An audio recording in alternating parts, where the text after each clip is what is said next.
Fils du Dieu vivant, qu'il est grand ton nom, dans la terre entière ton amour éclate. Et ta majesté nous est révélée en ce jour de joie, Seigneur de l'univers. Le Seigneur monte au ciel au milieu des chants de joie. Il nous prépare une place auprès de lui. Alléluia. Fils du Dieu vivant, ouvre notre cœur pour mieux accueillir ta grâce et ta lumière.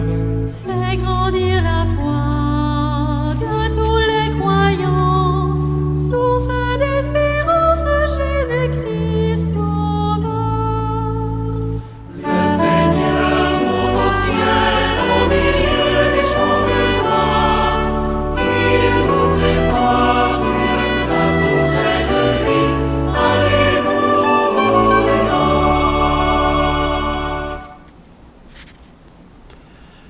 Bonjour, bienvenue à notre rassemblement ce dimanche de l'Ascension où le Seigneur Jésus retourne auprès de son Père, mais où en même temps il nous envoie en mission pour annoncer la bonne nouvelle, pour témoigner de son amour là où nous avons les deux pieds plantés. Eh bien, regroupés en communauté chrétienne, peu importe l'endroit où nous avons les deux pieds, nous avons tous le cœur au même endroit. Nous avons tous notre cœur auprès du Seigneur. Donc, accueillons-le et traçons sur nous ce grand signe qui nous rassemble au nom du Père, du Fils et du Saint-Esprit. Amen. Et je vous refais ce même souhait que le Seigneur a fait à ses disciples, que la paix du Seigneur soit toujours avec vous et avec votre esprit. Oui, Jésus-Christ est venu nous révéler la présence d'un Dieu qui nous aime, d'un Dieu qui s'engage envers nous, d'un Dieu qui va au-delà de nos limites et de nos faiblesses, mais qui croit profondément en nous, qui n'a pas manqué son coup en nous donnant la vie. Un Dieu qui nous donne aussi la mission de répandre cet amour, cette tendresse, cette liberté autour de nous pour bâtir un monde meilleur aujourd'hui et pour demain aussi. Confrontés à nos limites, à nos blessures, confrontés peut-être des fois aux limites de ce monde, demandons au Seigneur de déposer en nous des forces neuves, qu'il vienne nous aider à nous guérir intérieurement et qu'il nous aide justement à avancer dans la vie avec espérance et audace. Seigneur Jésus, tu fais de nous tes témoins jusqu'aux extrémités du monde. Prends pitié de nous. Ô Christ, tu nous donnes ton esprit comme guide sur le chemin de la mission. Prends pitié de nous. Seigneur, tu es assis à la droite du Père et tu intercèdes pour chacune et chacun de nous. Prends pitié de nous. Que Dieu Tout-Puissant nous fasse miséricorde, qu'il nous pardonne nos péchés et nous conduise à la vie éternelle. Amen. Et en communion avec tous nos frères et sœurs humains, en communion avec tous ceux et celles qui croient en toi, en cette belle fête de l'Ascension, chantons la gloire de Dieu.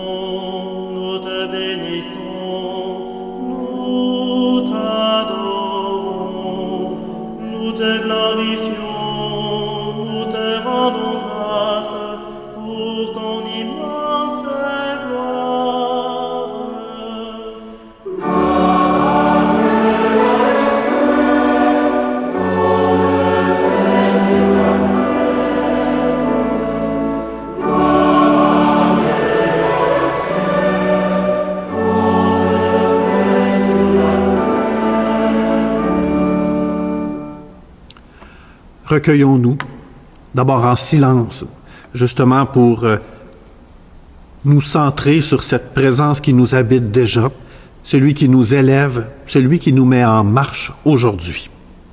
Prions.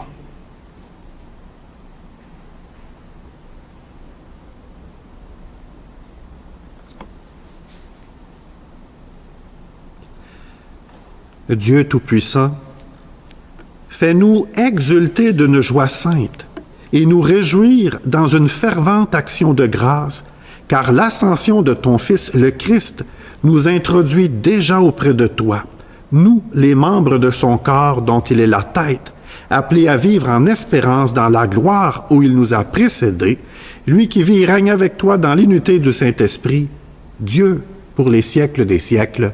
Amen. Les lectures de la parole de Dieu aujourd'hui insistent d'une certaine manière sur l'identité de Jésus, ressuscité qui ne nous abandonne pas lorsqu'il retourne auprès de son Père au moment de l'ascension, mais où il nous donne une force, surtout qu'il nous envoie une présence, l'Esprit Saint. Dans la première et la deuxième lecture, c'est vraiment cette présence de Jésus qui, non loin de nous abandonner, nous invite justement avec l'Esprit Saint à poursuivre sa mission. Jésus est venu commencer quelque chose et c'est loin d'être fini. Lecture du livre des Actes des Apôtres. Cher Théophile, dans mon premier livre, j'ai parlé de tout ce que Jésus a fait et enseigné depuis le moment où il commença, jusqu'au jour où il fut enlevé au ciel, après avoir par l'Esprit Saint donné ses instructions aux apôtres qu'il avait choisis. C'est à eux qu'il s'est présenté vivant après sa passion. Il leur en a donné bien des preuves, puisque pendant 40 jours, il leur est apparu et leur a parlé du royaume de Dieu. Au cours d'un repas qu'il prenait avec eux, il leur donna l'ordre de ne pas quitter Jérusalem, mais d'y attendre que s'accomplisse la promesse du Père. Il déclara, « Cette promesse, vous l'avez entendue de ma bouche, alors que Jean a baptisé avec l'eau. Vous, c'est dans l'Esprit Saint que vous serez baptisés d'ici peu de jours. » Ainsi réunis, les apôtres l'interrogeaient. « Seigneur, est-ce maintenant le temps où tu vas rétablir le royaume pour Israël? » Jésus leur répondit. « Il ne vous appartient pas de connaître les temps et les moments que le Père a fixés de sa propre autorité. Mais vous allez recevoir une force, quand le Saint-Esprit viendra sur vous. Vous serez alors mes témoins à Jérusalem, dans toute la Judée et la Samarie, et jusqu'aux extrémités de la terre. » Après ces paroles, tandis que les apôtres le regardaient, il s'éleva, et une nuée vint les soustraire à leurs yeux. Et comme ils fixaient encore le ciel où Jésus s'en allait, voici que devant eux se tenaient 2 hommes en vêtements blancs qui leur dirent, « Galiléens, pourquoi restez-vous là à regarder vers le ciel? Ce Jésus qui a été enlevé au ciel d'auprès de vous viendra de la même manière que vous l'avez vu s'en aller vers le ciel. » Parole du Seigneur. Nous rendons grâce à Dieu.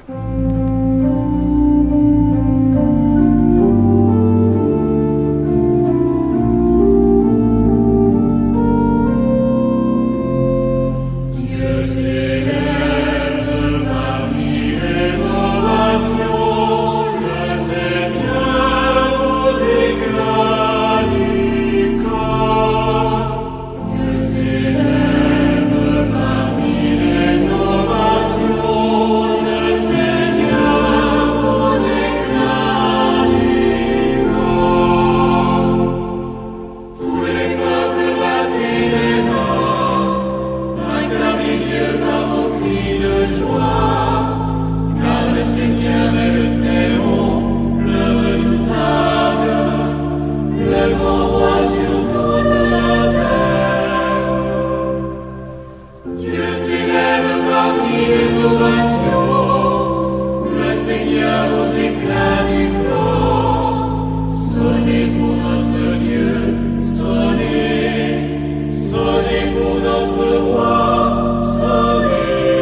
Lecture de la lettre aux Hébreux. Le Christ n'est pas entré dans un sanctuaire fait de main d'homme, figure du sanctuaire véritable. Il est entré dans le ciel même, afin de se tenir maintenant pour nous devant la face de Dieu. Il n'a pas à s'offrir lui-même plusieurs fois, comme le grand prêtre qui, tous les ans, entrait dans le sanctuaire en offrant un sang qui n'était pas le sien. Car alors, le Christ aurait dû plusieurs fois souffrir la passion depuis la fondation du monde. Mais en fait, c'est une fois pour toutes à la fin des temps qu'il s'est manifesté pour détruire le péché par son sacrifice. Et, comme le sort des hommes est de mourir une seule fois, et puis d'être jugé, ainsi le Christ s'est-il offert une seule fois pour enlever les péchés de la multitude. Il apparaîtra une seconde fois, non plus à cause du péché, mais pour le salut de ceux qui l'attendent. Frères, c'est avec assurance que nous pouvons entrer dans le véritable sanctuaire grâce au sang de Jésus. Nous avons là un chemin nouveau et vivant qu'il a inauguré en franchissant le rideau du sanctuaire. Or, ce rideau est sa chair. Et nous avons le prêtre par excellence, celui qui est établi sur la maison de Dieu. Avançons-nous donc vers Dieu, avec un cœur sincère et dans la plénitude de la foi, le cœur purifié de ce qui souille notre conscience, le corps lavé par une eau pure. Continuons sans fléchir d'affirmer notre espérance, car il est fidèle, celui qui a promis. Parole du Seigneur. Nous rendons grâce à Dieu.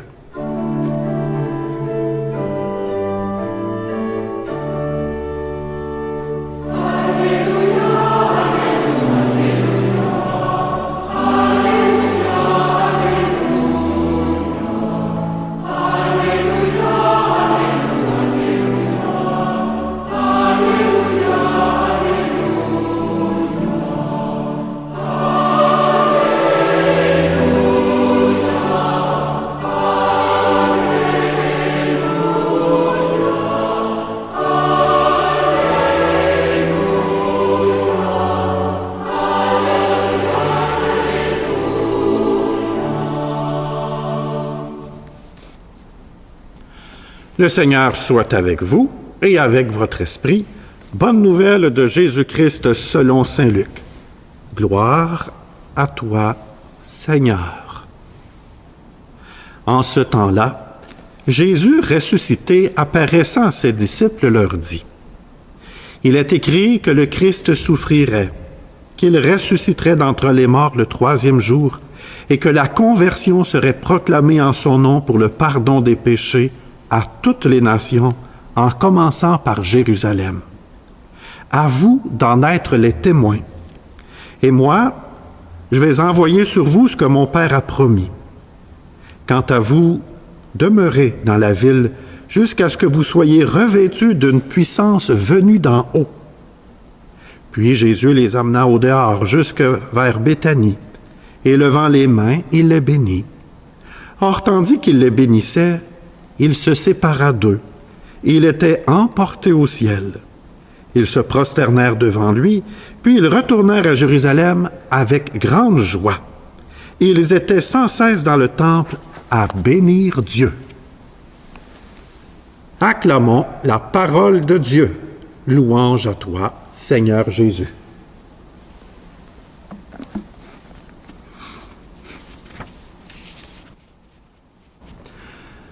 Je suis convaincu d'une chose. Les disciples de Jésus-Christ auraient donc aimé ça, que Jésus reste avec eux, qu'il ne retourne pas auprès de son Père. Ces disciples qui ont entendu Jésus dire des choses extraordinaires, ces disciples qui l'ont vu accomplir des miracles, ils auraient donc aimé, je suis convaincu, que le Christ demeure toujours avec eux. Je pense qu'il n'y a pas juste les disciples qui auraient aimé ça, nous autres aussi. On aimerait donc cela, que Jésus soit toujours au milieu de nous. On pourrait lui poser les questions que nous portons au plus profond de nous-mêmes sur le sens de la vie, comment trouver le bonheur, pourquoi les guerres dans le monde. Il pourrait continuer de faire des miracles. Il me semble qu'on n'aurait pas besoin de le chercher puis de découvrir sa présence. Il serait déjà là au milieu de nous. Il me semble que ça serait plus facile. Mais est-ce que nous nous prendrions davantage en main? Est-ce que nous nous impliquerions davantage pour bâtir son royaume? Serions-nous davantage autonomes? Serions-nous vraiment libres si Jésus était toujours là? Est-ce qu'on serait libre de le choisir ou non, puisque dans le fond, il s'imposerait à nous? Si Jésus retourne auprès de son Père, je suis convaincu que ce n'est pas pour nous abandonner. Au contraire, c'est pour nous aider justement à continuer la mission qu'il nous a confiée, mais pour que cette mission devienne la nôtre aussi, qu'elle ne reste pas sa mission, mais qu'elle continue de se réaliser à travers nous. J'ai 2 exemples pour illustrer que Jésus, en se retirant, ne nous abandonne pas, mais veut nous aider, au contraire, à continuer de grandir.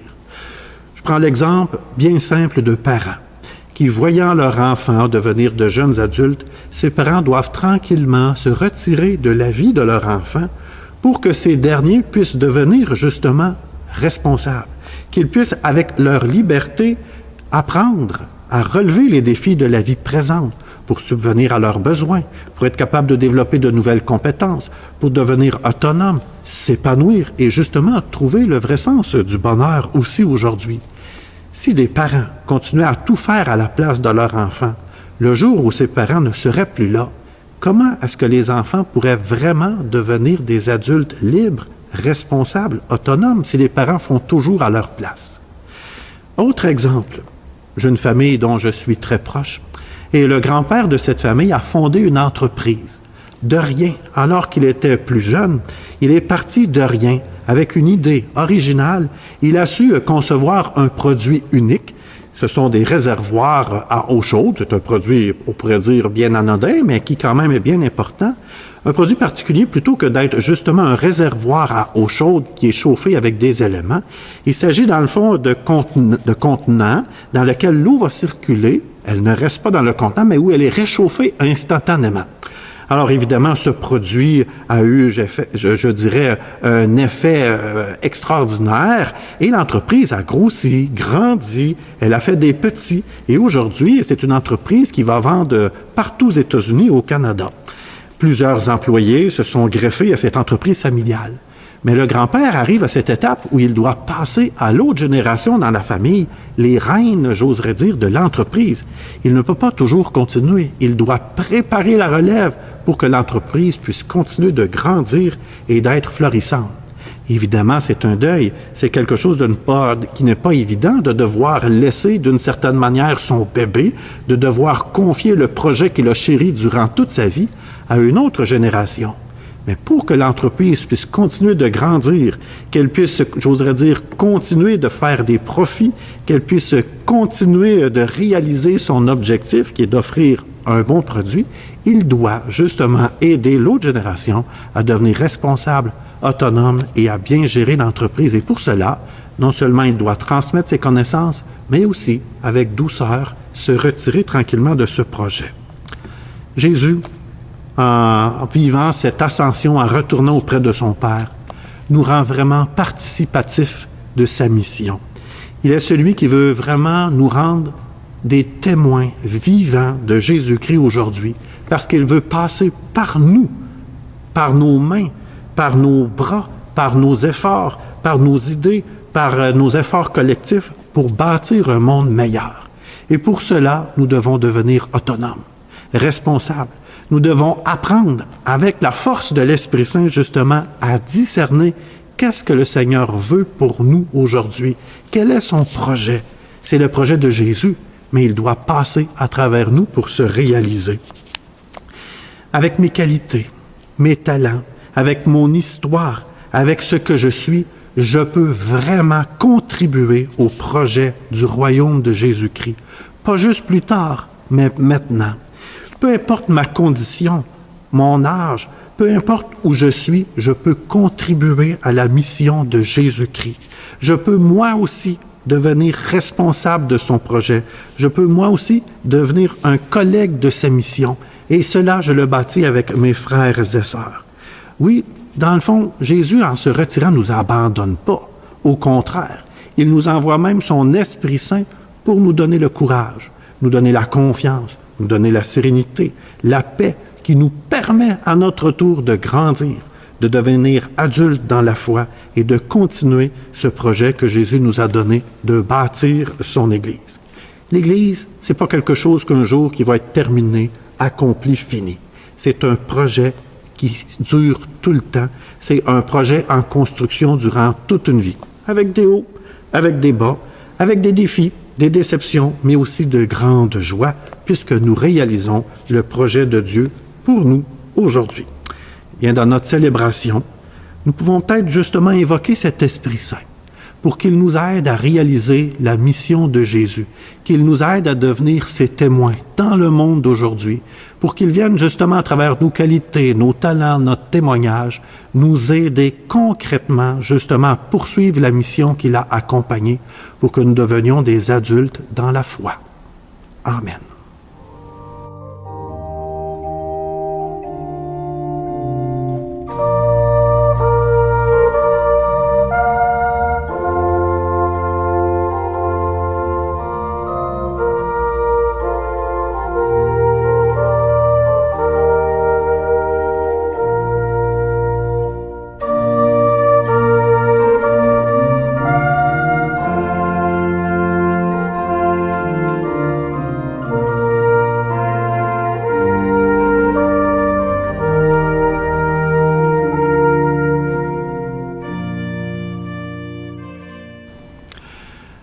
Proclamer notre foi, c'est redonner notre confiance en cette présence de Jésus-Christ. Bien sûr que nous ne voyons pas, mais dont nous pouvons découvrir sa présence, nous pouvons le sentir à l'œuvre en nous. Redisons justement notre confiance, notre foi.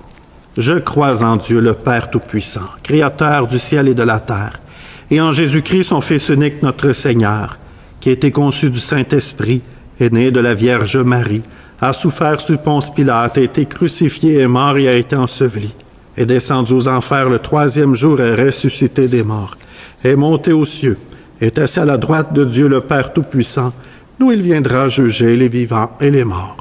Je crois en l'Esprit Saint, à la Sainte Église catholique, à la communion des saints, à la rémission des péchés, à la résurrection de la chair, à la vie éternelle. Amen. Être témoin de Jésus-Christ, c'est être attentif à ce qui se passe autour de nous, pas juste être centré sur nos besoins, mais être centré aussi sur les besoins de nos frères et sœurs, à être aussi sensible aux besoins du monde aujourd'hui. C'est ce qu'on fait lorsqu'on prie à travers les... Pour les personnes qui exercent de lourdes responsabilités dans l'Église et dans la société, prions le Seigneur. Ô Christ monté au ciel, exauce-nous. Pour les chrétiennes et les chrétiens qui ne se lassent pas d'annoncer l'Évangile du Christ, prions le Seigneur. Ô Christ monté au ciel, exauce-nous. Pour les blessés de la vie, les exclus et les personnes qui traversent une épreuve, prions le Seigneur. Ô Christ monté au ciel, exauce-nous. Pour les enfants en cheminement qui se préparent à communier pour la première fois, prions le Seigneur. Ô Christ monté au ciel, exauce-nous. Pour nos communautés chrétiennes qui se rassemblent pour écouter la parole et rompre le pain, prions le Seigneur. Ô Christ monté au ciel, exauce-nous.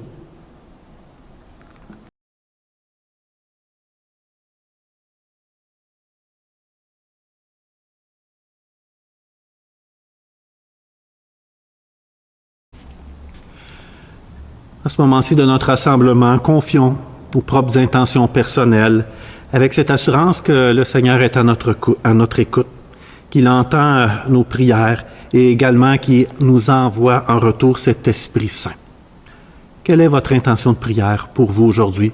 Prenons le temps de la nommer dans ces quelques instants de silence.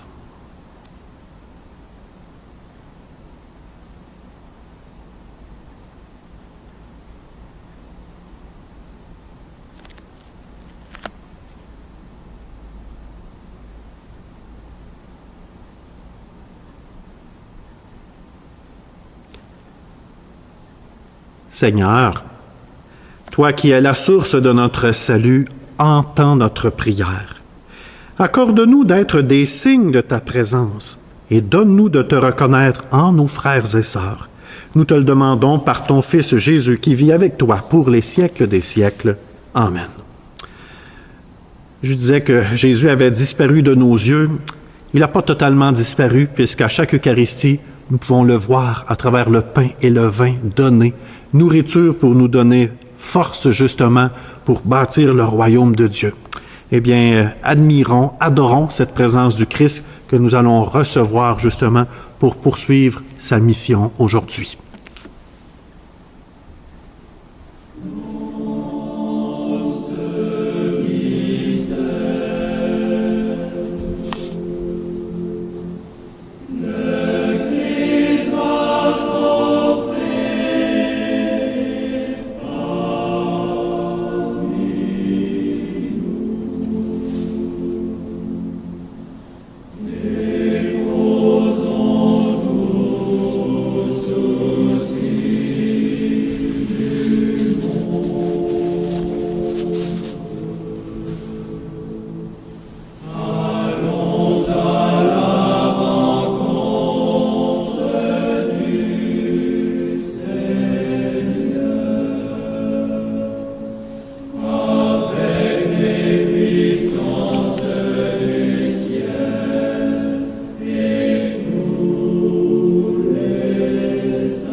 Prions ensemble au moment d'offrir le sacrifice de toute l'Église pour la gloire de Dieu, le salut du monde. Seigneur, en ce jour où nous fêtons l'admirable ascension de ton Fils auprès de toi, nous te présentons humblement ce sacrifice. Nous t'en prions, fais que cet échange très saint élève nos cœurs vers les réalités célestes par le Christ notre Seigneur. Amen. Le Seigneur soit avec vous et avec votre esprit. Élevons notre cœur, nous le tournons vers le Seigneur et rendons grâce au Seigneur notre Dieu. Cela est juste et bon. Vraiment, il est juste et bon pour ta gloire et notre salut de t'offrir notre action de grâce toujours et en tout lieu. Seigneur Père très saint, Dieu éternel et tout-puissant, par le Christ notre Seigneur. Car il s'est manifesté après sa résurrection en apparaissant à tous ses disciples et devant leur Dieu et s'éleva au ciel pour nous rendre participants de sa divinité. C'est pourquoi la joie pascale rayonne par tout l'univers. La terre entière exulte, les puissances d'en haut et les anges dans le ciel chantent sans fin l'hymne de ta gloire.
Toi qui es vraiment saint, toi qui es la source de toute sainteté, Dieu notre Père, nous voici rassemblés devant toi.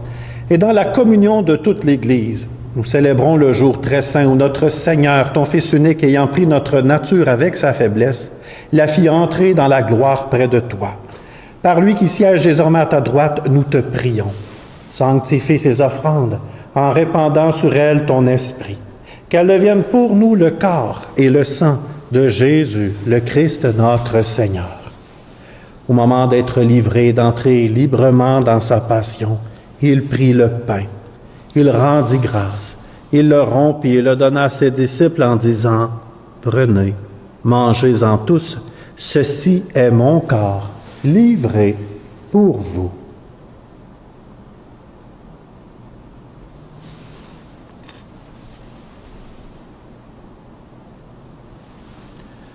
De même, après le repas, il prit la coupe.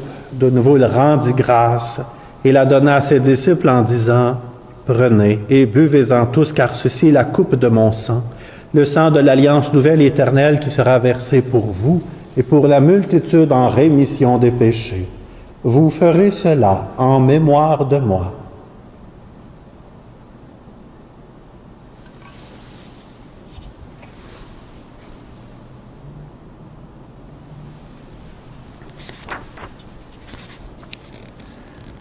Acclamons le mystère de la foi. Quand nous mangeons ce pain et buvons à cette coupe, nous annonçons ta mort, Seigneur ressuscité, et nous attendons que tu viennes.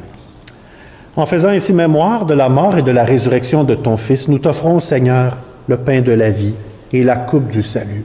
Et nous te rendrons grâce, car tu nous as estimés dignes de nous tenir devant toi pour te servir. Humblement, nous te demandons qu'en ayant part au corps et au sang du Christ, nous soyons rassemblés par l'Esprit Saint en un seul corps. Souviens-toi, Seigneur, de ton Église, répandue à travers le monde. Fais-la grandir dans ta charité avec le pape François, notre évêque André, avec tous les évêques, les prêtres, les diacres. Souviens-toi aussi de nos frères et sœurs qui se sont endormis dans l'espérance de la résurrection. Et souviens-toi, dans ta miséricorde, de tous nos défunts. Accueille-les dans la lumière de ton visage. Sur nous tous, enfin, nous implorons ta bonté. Permets qu'avec la Vierge Marie, la bienheureuse Mère de Dieu, avec Saint Joseph, son époux, les apôtres et tous les saints et saintes qui ont fait ta joie au long des âges, nous ayons part à la vie éternelle et que nous chantions ta louange et ta gloire par ton Fils Jésus, le Christ. Par lui, avec lui et en lui, à toi, Dieu le Père Tout-Puissant, dans l'unité du Saint-Esprit, tout honneur et toute gloire pour les siècles des siècles. Amen. Tournez vers Jésus-Christ avec confiance comme lui-même nous l'a appris. Disons, « Notre Père qui es aux cieux, que ton nom soit sanctifié, que ton règne vienne, que ta volonté soit faite sur la terre comme au ciel. Donne-nous aujourd'hui notre pain de ce jour. Pardonne-nous nos offenses, comme nous pardonnons aussi à ceux qui nous ont offensés, et ne nous laisse pas entrer en tentation, mais délivre-nous du mal. Délivre-nous de tout mal, Seigneur, et donne la paix à notre temps. Soutenus par ta miséricorde, nous serons libérés de tout péché, à l'abri de toute épreuve. Nous qui attendons que se réalise cette bienheureuse espérance, l'avènement de Jésus-Christ, notre Sauveur. Car c'est à toi qu'appartiennent le règne, la puissance et la gloire pour les siècles des siècles. Amen. Seigneur Jésus-Christ, tu as dit à tes apôtres, « Je vous laisse la paix, je vous donne ma paix. » Ne regarde pas nos péchés, mais la foi de ton Église. Et pour que ta volonté s'accomplisse, donne-lui toujours cette paix, conduis-la vers l'unité parfaite, toi qui règnes pour les siècles des siècles. Amen. Et que la paix du Seigneur soit toujours avec vous et avec votre esprit.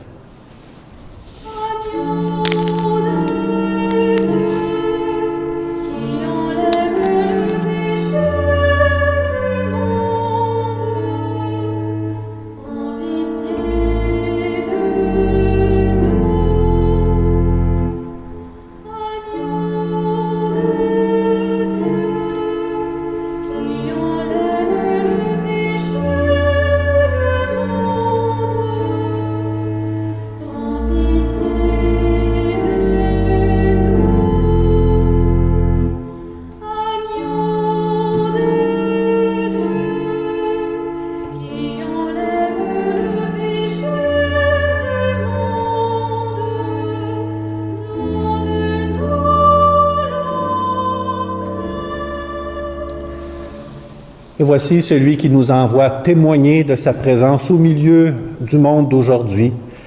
Le voici celui qui est la bonne nouvelle. Le voici celui qui nous fait vivre, l'agneau de Dieu, celui qui enlève les péchés du monde. Heureux les invités au repas des noces de l'agneau.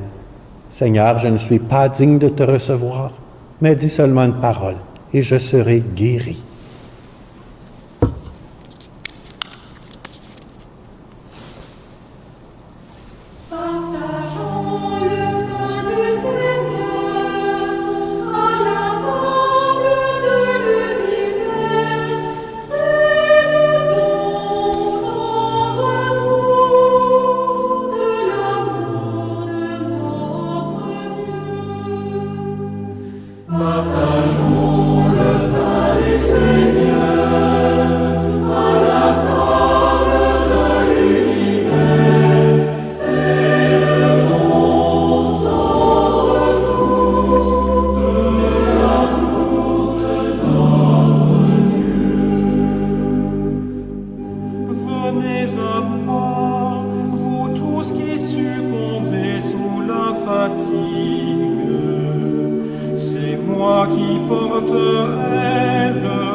Après avoir communié à Jésus-Christ, rendons grâce. Seigneur notre Dieu, avant de quitter ses disciples pour entrer dans ta gloire, ton Fils leur a promis la force de l'Esprit Saint. Que cet Esprit nous rende attentifs aux signes de la venue de ton royaume. Qu'il nous donne l'audace de témoigner de ta vie et d'annoncer ta bonne nouvelle, toi qui es vivant, pour les siècles des siècles. Amen. Comme la semaine dernière, je vous interpelle